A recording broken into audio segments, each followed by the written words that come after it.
Eu escutei um pessoal perguntando aí, que eu não entendi. Pode repetir a pergunta?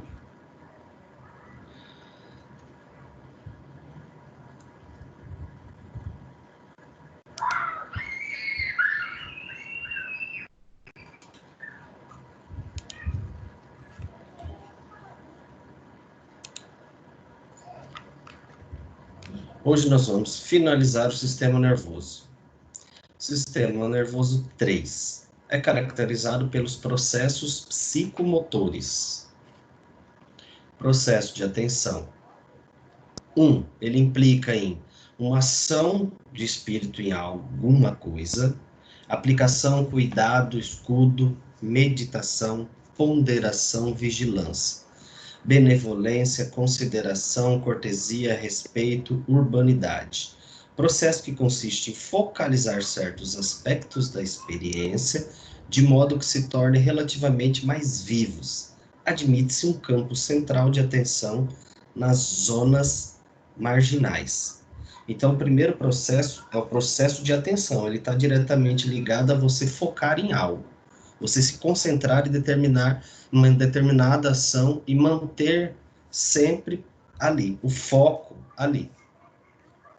Você já viu que a psicomotricidade é uma constante interação entre o ser humano e o meio externo, de modo que ocorra uma adequada interação. É necessário que exista um ótimo processo de atenção. Todas as tarefas, quando realizadas, demandam diferentes níveis de atenção, sendo que as mais simples e rotineiras necessitam da menor atenção do que as de mais complexas e mais corriqueiras. Do mesmo modo, quando mais habituado você está em realizar uma determinada tarefa, menos atenção você necessita. Vejamos um exemplo. Quando você está aprendendo a dirigir, é necessário prestar atenção em diferentes aspectos, quase que simultaneamente, como a posição dos pés no pedal, embreagem, freio ou acelerador, posição das mãos no volante, no câmbio ou de mão, posição dos espelhos, tráfego de veículos na via, dentre outros fatores.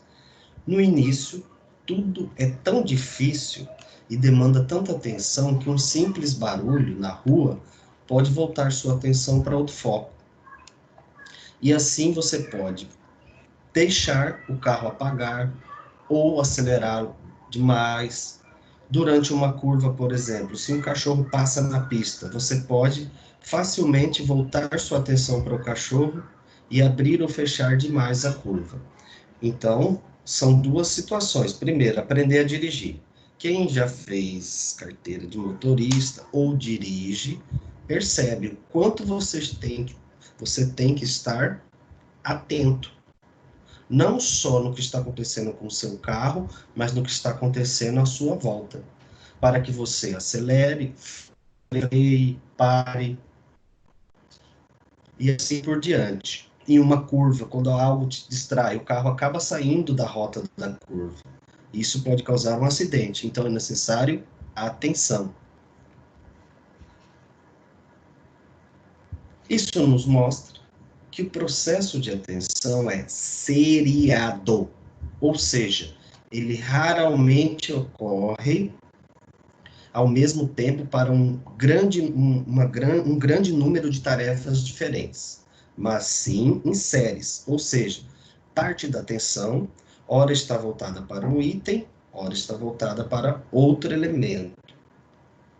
Agregado ao conceito do processo de atenção seriado, devemos citar a capacidade de atenção limitada, como uma variável de sua realização da tarefa psicomotora ocorre quando o indivíduo consegue eleger quais são os aspectos para os quais deve voltar a atenção em uma determinada tarefa e quais aspectos não deverá dar atenção.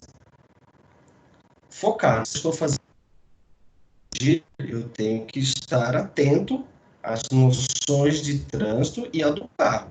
Eu não posso ficar tentando fazer uma outra atividade ao mesmo tempo. Ainda que a atenção seja seriada, ela ocorre pelo processo paralelo, que nos mostra que nos períodos de identificação de diferentes estímulos podem receber atenção de formas simultâneas e não concorrente, o que provoca que é possível determinar quais estímulos identificados receberam maior ou menor atenção. Processo de motivação.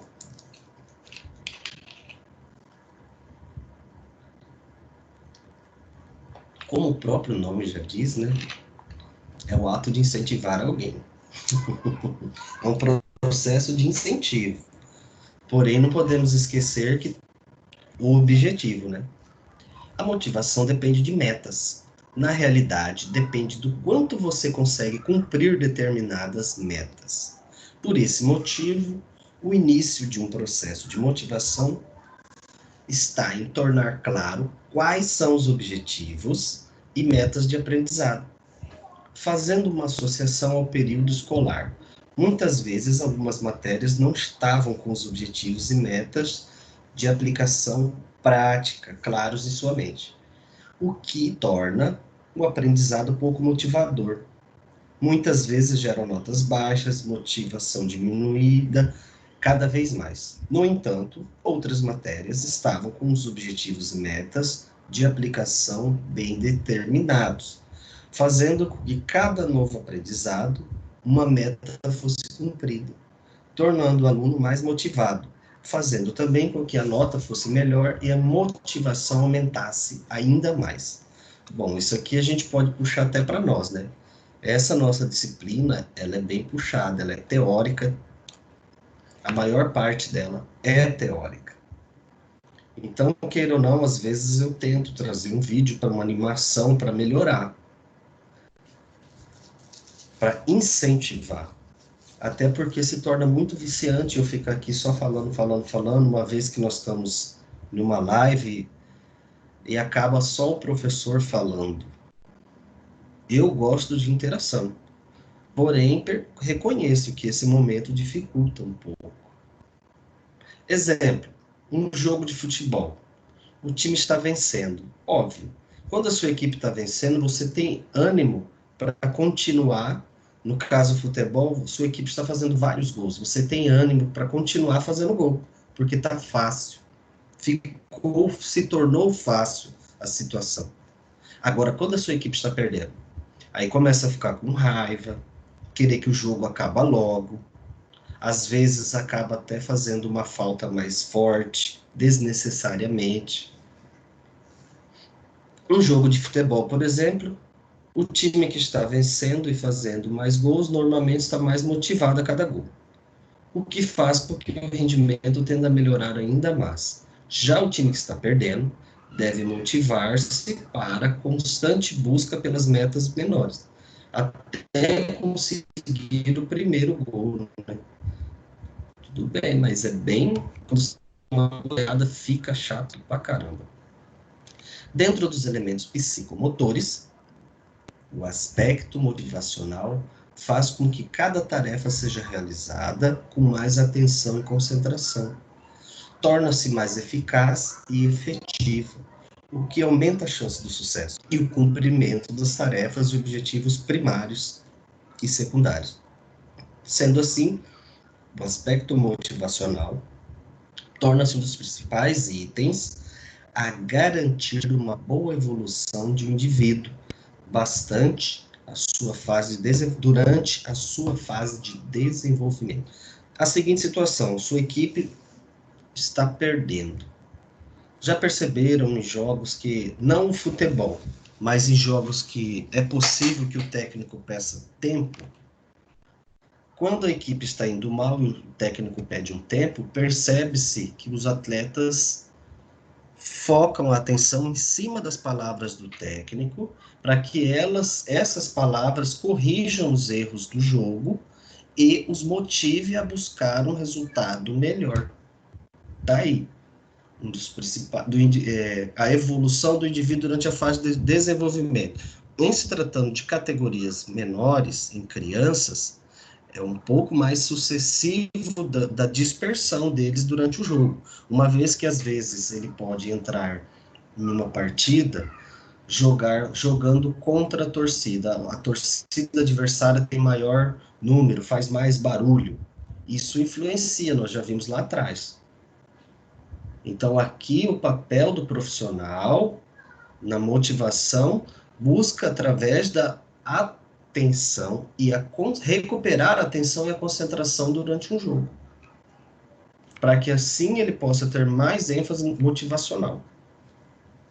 Processo de concentração. De acordo com os diferentes processos existentes na psicomotricidade, o processo de concentração está intimamente ligado ao processo de atenção e principalmente ao estado de atenção seletiva, assim como está interligado ao processo de motivação, a ligação entre um e outro. Inicialmente, o indivíduo deve estar motivado a uma determinada tarefa, de modo que apenas ele irá se dedicar integralmente à tarefa proposta, mantendo o máximo de foco possível, fazendo as escolhas adequadas quanto aos estímulos que irão ou não receber a atenção. Quando o indivíduo estiver totalmente voltado para a sua tarefa e anular os estímulos que causam distração, ele então estará concentrado para realizá-lo. Foco, né? Concentração é o foco. Ah, mas tem muita interferência externa. Não importa, eu vou me concentrar, me centralizar naquele objetivo, no que eu estou fazendo. Processo de memorização, áreas encefálicas que controlam as emoções. Você já notou que algumas coisas que você aprende ou faz ficam em sua mente por um longo período, enquanto outras parecem desaparecer? Já notou que muitas vezes que você esquece onde deixou a chave de casa? Já estudou para alguma prova à noite, na noite anterior, e quando acordou de manhã não conseguia lembrar de nada? Já memorizou o número de telefone anos atrás e ainda hoje consegue se lembrar? Tudo isso será explicado nos processos de memorização. Basicamente, existem 3. Armazenamento sensorial de curto prazo, que consiste em memória de processo de menor duração, de modo que as informações são guardadas, compreendidas e descartadas. Aquela situação, né? Ah, tá. Que você gosta de comer? Ah, eu gosto de bife com batata. Ah, tá. Aí o cara não... Você escutou, você não guardou na memória, porque não te é útil. Então, ela é chamada memória de curto prazo. Quando estamos em uma festa, por exemplo, ouvimos à nossa volta muitas pessoas conversando. O conteúdo das conversas são apagados rapidamente, e todas as conversas não atingem o nível de consciência, apenas o nível sensorial. É aquela situação que você está... você não está nem prestando atenção no que eu estou falando, e realmente, a pessoa não grava.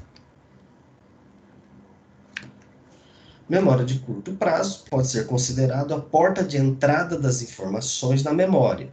A partir daí, a sua mente analisa quais as informações relevantes ou não, para que elas saiam do armazenamento sensorial de curto prazo e passem para o nível de consciência. Ou seja, você escuta, mas não grava. Você só pegou a parte sensorial de escutar, mas você não encaminhou esse estímulo para o cérebro porque ele é insignificante para você. Imagine que você está jogando futebol com seus amigos e na torcida você ouve muitos gritos. Todas as informações ficam armazenadas na memória sensorial, de curto prazo, e logo são descartadas. Porém, subitamente, você ouve alguém te chamar por um apelido de infância, que você não ouvia há muito tempo. Essa informação, então, atinge o seu nível de consciência. Você viu, né? Buscou lá no fundo do baú, ou seja, O seu apelido de infância está guardado lá na sua consciência.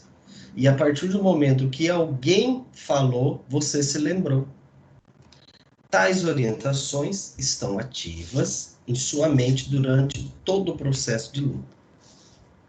Elas podem até mesmo serem lembradas parcialmente no dia seguinte, mas se alguém te questionar quais as orientações lhe foram dadas em alguma luta 1 ano atrás, você dificilmente se lembrará. Hoje em dia nós estamos num patamar que você mal se lembra o que almoçou, né? Agora são 7h30. Você lembra o que você almoçou?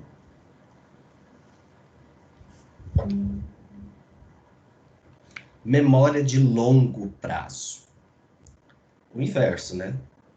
Basicamente, a memória de longo prazo é ilimitada, ou seja, não existe prazo para que foi memorizado se apague. Podemos dizer que ela ocorre após uma informação ser várias vezes armazenada na memória de curto prazo. Graças a essa memória, não precisamos reaprender tarefas cotidianas, como andar, levantar, sentar, beber água, comer, falar, assim como algumas tarefas complexas, como correr, andar de bicicleta, andar de skate, praticar algum tipo de esporte, como futebol, praticar lutas, entre outras tantas atividades. Óbvio, né? Eu coloquei aqui, destaquei o andar de bicicleta, porque já diz o ditado, né? Quem aprendeu nunca esquece. Às vezes você fica anos sem dar uma pedalada, mas a partir do momento que você senta no banco ali, sua memória de longo prazo manda o sinal do que você tem que fazer. Envia as funções que você precisa ativar para poder andar de bicicleta.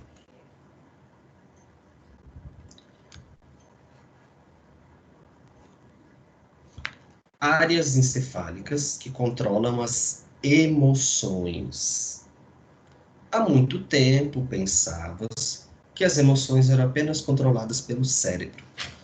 Porém, atualmente, sabemos que diferentes estruturas do encéfalo controlam ou participam do controle das emoções. Entre elas, podemos destacar o hipotálamo, tálamo, tronco encefálico e sistema límbico. É importante a gente memorizar esses nomezinhos aí, tá? Tem uma questão lá no livro que pergunta: quais são as áreas que controlam as emoções? Hipotálamo, tálamo, tronco encefálico e sistema límbico. Além dessas descobertas, também se aprendeu que essas estruturas não apenas participam do controle das emoções, mas também de controlar o sistema autônomo, tal qual os sistemas simpáticos e parasimpáticos. Esse fato explica o porquê de existir uma grande relação entre emoções e controle motor. Você percebeu que quando está muito triste, é capaz de chorar? Ou quando está assustado, o seu coração aumenta a frequência de batimentos e a respiração acelera? Isso ocorre em razão da interação entre o controle das emoções e estruturas viscerais, a partir do sistema nervoso autônomo. Não só nessa situação de tristeza, né? Mas quando você chega próximo do seu grande amor, você começa a transpirar, o coração dispara, a pupila dilata. Tudo isso é o controle do sistema nervoso autônomo. Além disso, você também já percebeu uma forte reação entre a área de controle das necessidades básicas, como a sede e a fome, e o controle das emoções. Os processos psicomotores ocorrem simultaneamente e atuam como uma alça de retroalimentação, no qual o funcionamento de um deles sustenta o funcionamento de outro. Por exemplo, atenção seletiva auxilia na definição sobre quais informações passaram do armazenamento sensorial de curto prazo para o armazenamento sensorial ou memória de curto prazo. E quais deles serão descartados? As emoções são controladas pelas mesmas áreas que controlam as atividades viscerais. Por isso é normal que todos os seres humanos possuam reações motoras e viscerais que estão relacionadas com as emoções. Aí a gente vê até no transtorno psicomotor, que seria um transtorno de ansiedade, você percebe que às vezes a pessoa não só transpira, como ela passa a tremer e sentir necessidade de ir ao banheiro. Tipos de movimentos e sistema nervoso. Movimento. Ato de mover ou de se mover. Mudança de lugar ou posição. Deslocamento. Maneira como alguém move o corpo. Ação, animação. Variedade ou estado de um corpo cuja distância em relação a um ponto fixo muda continuamente. Movimentos reflexos. Esses são aqueles lá dos bebês durante a gestação, mas também aquele movimento tipo do tendão patelar, quando você bate com o martelinho e ele realiza um movimento sem você querer. No arco reflexo simples, isto não ocorre dessa maneira, pois a informação transmitida pelas vias aferentes comunica-se com a medula espinhal e os neurônios eferentes, sem a necessidade de qualquer informação, que a informação seja transmitida para o cerebelo, pois, por exemplo, resultando um movimento reflexo e involuntário, essa parte do tendão patelar. O reflexo clássico é o reflexo patelar, sendo até mesmo um teste realizado por neurologistas e pediatras, no qual o paciente se mantém sentado com as pernas livres e relaxadas, e então o médico deve percutir o tendão patelar com um martelo, que possui uma ponteira emborrachada. Como resultado, a sua perna deve se estender naturalmente. Isso ocorre devido à estrutura muscular conhecida como fuso neuromuscular, uma estrutura de forma de fuso, localizada na região de ventre muscular e se prolonga até o tendão, sofrendo alterações de comprimentos conforme os movimentos do músculo. Nesse fuso neuromuscular existem neurônios aferentes e sensitivos, e prolonga-se até a medula espinhal, onde tem conexão com os neurônios motores e eferentes, os quais ligam o ventre muscular, constituindo o arco reflexo, que ativa-se através do estiramento rápido de tendão.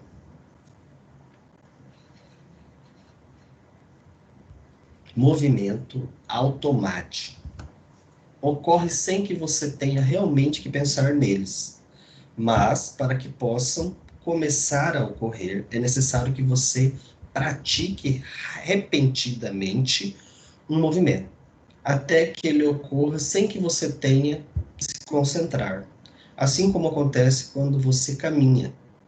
A corrida pode ser utilizada como um exemplo de movimento automático, porém se inicia de forma voluntária. Todos aqueles movimentos que você realiza por vontade própria dão origem aos movimentos automáticos, uma vez que são eles que você treina incansavelmente até automatizá-los. Uma das principais características desse movimento é a divisão de 3 estágios: estágio de preparação, estágio de programação e estágio de execução. O movimento automático a gente pode concluir dentro de um treinamento um determinado fundamento. Vamos supor no futebol uma cobrança de pênalti. Você sabe que você tem que caminhar e chutar a bola. O movimento de chutar sempre no mesmo lugar fica um movimento automático. Toda vez eu vou chutar no canto meu, olhando de frente para o gol no canto esquerdo. Vou ficar com o movimento automático de chutar do lado esquerdo. Movimento voluntário, não. Ele dá origem ao automático, mas você precisa preparar o movimento, programar e depois executar. Ou seja, você raciocina o que você vai fazer. É uma sequência. Desempenho de movimentos do indivíduo e sua relação com o meio ambiente. Olha lá, você vai reagir de acordo com o que acontece no meio ambiente. Quando você analisa um determinado movimento, você pode notar que ele possui diferentes características, conhecidas como capacidades motoras, que fazem com que um mesmo movimento possa ser amplo ou curto, forte ou fraco, veloz ou lento, brusco ou delicado.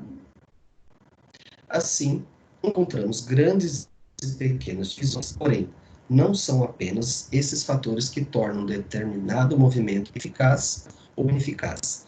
Você vai agir de acordo com o meio. Vamos dar um exemplo, uma largada do atletismo. Você está na posição, vamos colocar assim, 100, 200 metros, que tem que largar agachado. Você precisa se concentrar para focar no que vai acontecer em seguida. Quando que dá a largada? Ali você vai partir de movimentos fortes, velozes, e intensamente, uma contração intensa da musculatura durante a prova toda, um desgaste muito grande. Então você reagiu de acordo com a situação. Você foi preparado para isso, lógico. Mas você sabe, você precisa de uma sequência de fatos.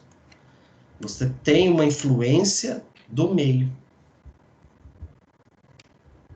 Então, por hoje, por incrível que pareça, nós finalizamos a unidade 3. Rapidinho, né? Rapidinho. Deixa eu acrescentar aqui o pessoal que chegou depois. Lucas Campos.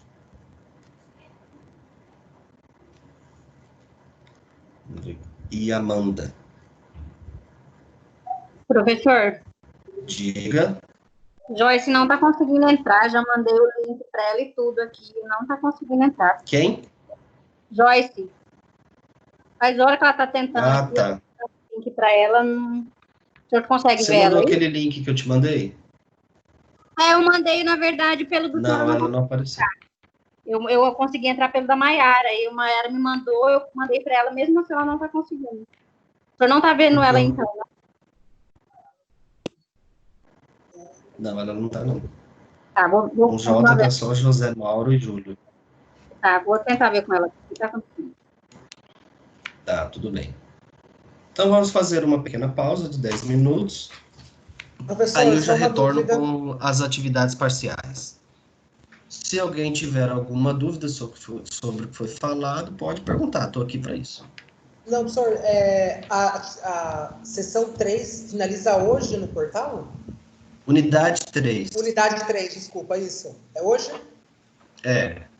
Tá, As nossas unidades, ela possuem 4 sessões. Hoje é a 3.2, 3.3 ali, finalizando. Sim, ótimo. Na verdade, é 3.3, 3.4, perdão. Tá, beleza. Mas já está aberto as atividades do portal até da unidade 4, já pode fazer se quiser. Se quiser se antecipar. Não, beleza. Você pode estar fazendo, beleza.